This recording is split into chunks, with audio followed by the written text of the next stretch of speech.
अनुरागी सज्जन भाई बहन प्रेमियों, तो ये नवरात्रा दुर्गा माता की जो अवतरण धरती पर हुई उनका दूसरा भाग है, पार्ट 2। तो ऐसा हुआ कि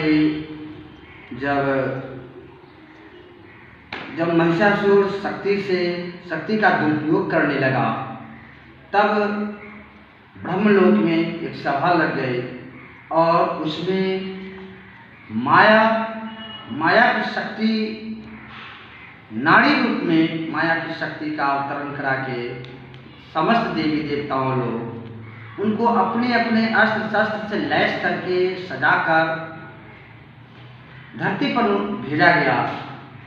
ब्रह्म धनुधारी प्रभुराम उन्हें धनुष देकर बल शक्ति प्रदान किए, भोलेनाथ त्रिशूल और नाग देकर शक्ति से प्रयुक्त किए, विष्णु भगवान अपना चक्र दे दिए एवं प्रकार से समस्त अस्त्र शस्त्र से सुसज्जित करके उन्हें धरती पर भेजा। और जब सारे से सुसज्जित हो गए तो सवाल यह उठा कि फिर उनको सवारी भी चाहिए, तो सवारी भी वैसा एक खूंखार शेर को मिला, शेर जो इतना झपट्टा करके अपने शत्रुओं का नाश करे। महिषासुर सबसे वरदान ये मांग लिया था कि हे पितामह, हे ब्रह्म देवता, यदि मेरे तपस्या पर प्रसन्न है यदि आप, तो मुझे ऐसा वरदान दीजिए ताकि मेरे शरीर के रक्त धरती पर गिरे उतना सेना तैयार हो सके और मेरा पराक्रम और भी बढ़ता जाए। जितना शरीर रक्त के पात होगा उतना मेरा पराक्रम शक्ति और भी दुगुना बल से ऊंचा होता जाएगा और मैं शत्रुओं का नाश करता जाऊंगा। इस प्रकार से ब्रह्म सरकार से उन्होंने वरदान प्राप्त कर लिया था। उन्होंने अपनी शक्ति को दुर्व्यवहार करने लग गया था, अत्याचारी भी लग गया था। उनको नियंत्रण करने के लिए, धर्म की स्थापना के लिए दुर्गा माता के अवतरण धराधाम पर हुआ था।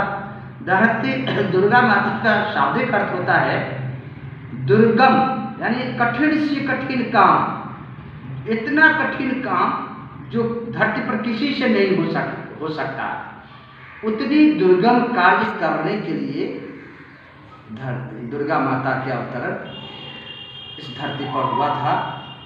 और अब जब वहाँ से प्रादुर्भाव हुआ, उनका जन्म हुआ, तो एक पहाड़ पर जाकर और एक बालिका रूप में चुपचाप बैठ गई थी।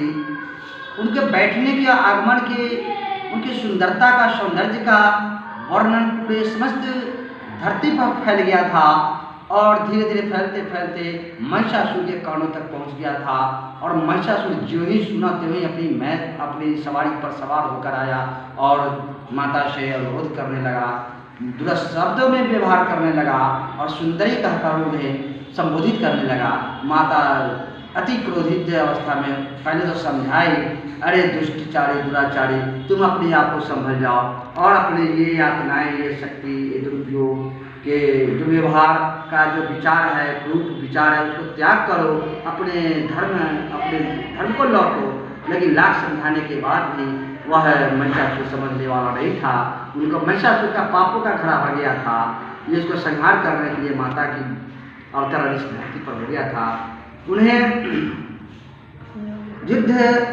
अपने अपने सभी शस्त्रों के आधार से युद्ध प्रारंभ हो गया था और महिषासुर इतना मायावी था कि माता अचंभा हो रही थी कि हमको किस रूप में उसको प्रहार करना है, कैसे संहार करना है। माता को बड़ी असंभव हो गया था। लेकिन जैसी वह धनुष चलाती या त्रिशूल चलाती, तैसी भैंसा का रूप धारण करता और जैसे बाण चलाती या अपने दूसरे शस्त्र का प्रयोग करते, तैसी वह निशाचर हो जाता था। ऐसी हालत में माता घबरा जाती थी और क्या करे ना करे, और इतनी जैसे रक्त का पात होता था उतनी उनका सेना तैयार हो जाता था, जो माता के लिए बहुत कठिन काम बन गया था। लेकिन उनके दिमाग में एक बात आया था कि उन्होंने खप्पर रक्त को रोकने के लिए माता के दिमाग में आया कि न रक्त धरती पर गिरेगा न इसका सेना तैयार होगा, इसलिए जैसे उन्होंने खप्पर धारण कर लिया था और जो ही जैसे अपनी खड़क को परास्त करती वह रक्त को अपने खप्पर में रोक लेती थी। इस तरह से उनका जैसे मनोबल महिषासुर का गिरता जा रहा था और अंत में जो है से एक बार जो है से शेर भी आक्रमण कर दिया, नाग भी जाकर आक्रमण कर दिया और त्रिशूल से भी आक्रमण कर दिया। इस तरह से जो है से महिषासुर पकड़ में आ गया और उनका संहार हुआ। जब महिषासुर की संहार हो गया तब उसके बाद जो है से देखते ही देखते माता के क्रोधित मन काली का रूप धारण कर लिया था, देखते ही देखते, और इतना नृत्य करने लगी थी, क्रोध में पागल हो गई थी माता और धरती पर नृत्य करने लगी थी, जिसके क्रोधातुर से धरती फट रहे थे, धरती माता व्यग्र हो गई थी।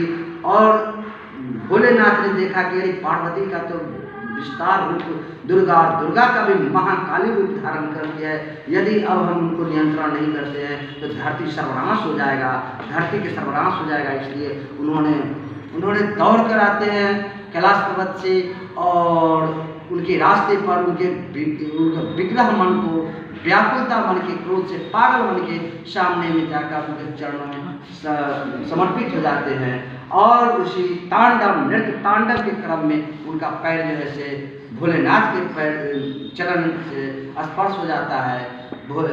जो ही भोलेनाथ के चरण से स्पर्श होता है, माता काली की वो विकराल रूप जो है से शर्मा जाते हैं और कहते हैं मेरा चरण कहाँ पड़ गया, अरे महादानी के शरीर से मेरा चरण लग गया, और उनका क्रोध ठंडा हो जाता है। देखिए हमारे भोलेनाथ इतना विश्व की कल्याण के लिए, जीवों की कल्याण के लिए, जब समुद्र मंथन हुआ था तो अमृत भी मिला था, तो अमृत का पान देवताओं ने किया था और विष भी निकला था, तो विष का पान कौन करेगा?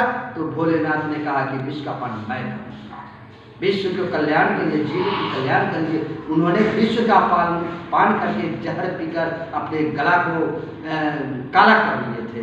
तो हमारे भोलेनाथ जीव को रक्षा के लिए कुछ भी कर सकते हैं और धरती की रक्षा के लिए कहाँ माता के विग्रह रूप, माता के क्रोधित रूप को शांत करने के लिए उन्होंने उनको चरण में पड़ गए। हमारे भोलेनाथ हमारे धरती को सर्वनाश से बचाने के लिए हर लीला रचाते हुए आए हैं।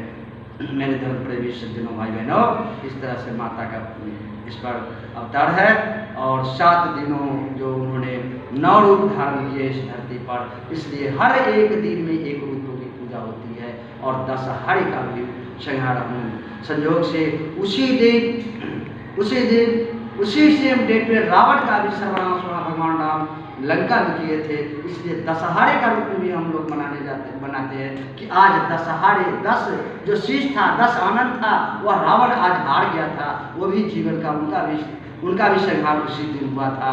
और ठीक 20 दिनों के बाद वहाँ से भगवान राम को ठीक करके आने में, धरती को मामला ठीक करके आने में लगा था और 20 दिनों के बाद धरती पर उन्होंने यहाँ अयोध्या नगरी में पहुँचे थे।